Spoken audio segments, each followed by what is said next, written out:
Hey guys, back here with another quick video for y'all. I have the Big Fish 120 kayak recently purchased, and I bought some accessories for it. Not many, didn't spend a lot of money, just bought some things that I knew I would need and would make fishing for me a little bit easier.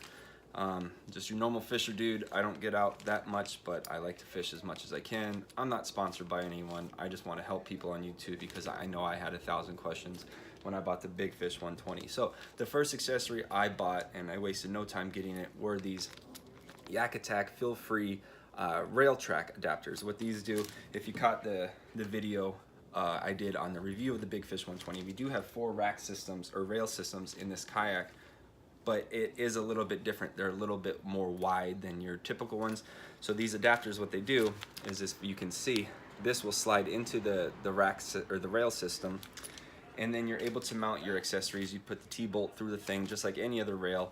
I think there's 6 in here and they're about $15. So kind of pricey, yes, but it should be a one-time buy unless they completely fall off the kayak, which I don't foresee happening. What these allow to do is you can do fish finder holders, rod holders, what else? Rod holders, but paddle holders.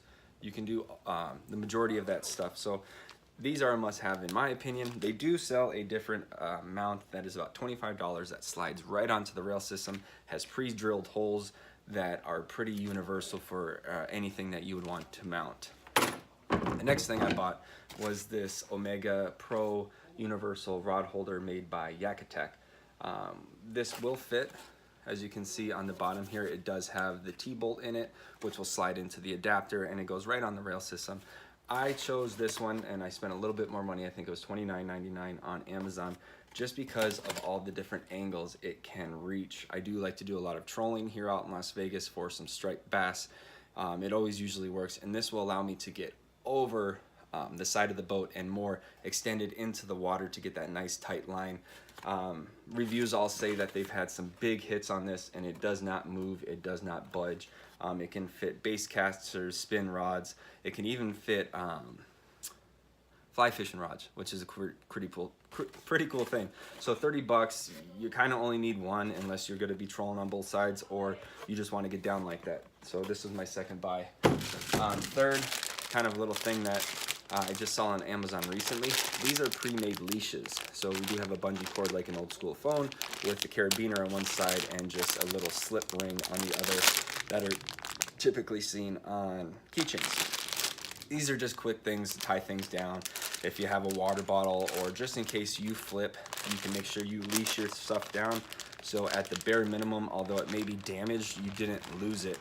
To me, these are must-have. This is a pack of 10. I think they're only $6 or $7 on Amazon, which is just a steal.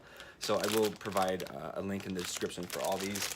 And just finally, the last thing is I did have a fish finder on my old kayak. When I purchased it, I threw away the mount that is typically used for boats, or some people do mount their transducer to the underside of their kayak. So I just had to buy a new one.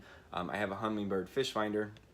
What this will allow me to do is on the sonar pod, which is a very cool feature about this kayak, which you should check out my other video to see my quick review about it. This just goes on the bottom of the sonar pod. That way my fish finder is always in the water. It's not moving. It's flush with the bottom of the boat, which allows it will not hit any rocks. Your kayak will hit something before your fish finder does, which to me was great. I'm just going to do a quick little rundown of the rail system so you can see what I'm talking about with the adapters and the rod holder. Just a quick touch on these feel-free track adapters made by Yak Attack for this kayak. So it's pretty simple. These slide into the rail system, but what you want to do is any accessory you have will have this little T-bolt on the bottom if it's made for a rail system. Very simple, right? Unscrew.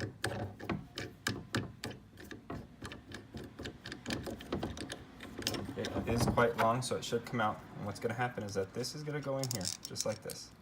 And what this adapter does is it will sit flush, just like that, and it's going to just slide right into your rail system there. Just slide right in. But before you do that, you want to put it back onto here, which you don't have to, because you can just put this on first and then add the accessory, but sometimes you can save yourself a step. So now after we have the adapter on the T-piece, like I said, you can put the adapter with the T-piece on the rail now, or you can put it back on the accessory. And what it's gonna do is, if I can get it, it's just gonna slide right in just like that, right? And what we're gonna do here now is you're just gonna twist it. Now it's gonna be really loose at first, but that screw is what it's doing now, is it's going down into the rack system, and you're gonna feel that it's getting a little bit tighter. And you're gonna wanna get it to the exact tightness that you want. Just a little bit more. And so now this is gonna allow this to be nice and stable. I'm gonna tighten up a little bit more and then show you guys. So another reason I bought this Omega rod holder is just how fast you can move it up and down the rail system. Whether you're trolling, you got a thing out there with power bait, you got a worm hanging on the other end, whatever kind of fishing you're doing. What's nice about this is it has many different angles. It's just a simple loosen it up, it can move. This part is fully adjustable too, no reason to show you that. But the main thing is it has this little lever on here which allows you to pull back and it comes off. Now from here, you can tighten it down, or if you want to loosen it, like, I want it a little bit closer to myself, just slides right down. Smooth as butter, no issues. Okay, that's where I want it. Twist, twist, twist.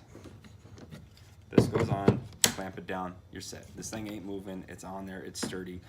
Why I bought the Yak Attack Omega Pro rod holder. To me it was worth it. It was $30. Pending you don't break it, it should last forever.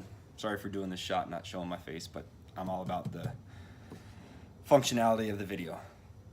All right, y'all, that's it. That's a review of my accessories for the Big Fish 120. Expect more to come.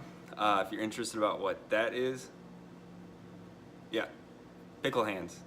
I'm getting a lot of requests about what pickle hands are. So pickle hands, if you haven't watched my other videos, are what you use to pull pickles out of a jar. I don't know, I guess people use forks. That just blew my mind, I just found that out. Anyways, if you wanna see what this kayak review is up here, it's a Lifetime Angler 110. I did a review on my channel.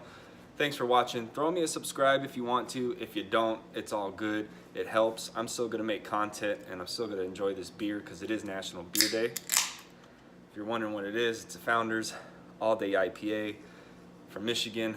Cheers and thanks for watching.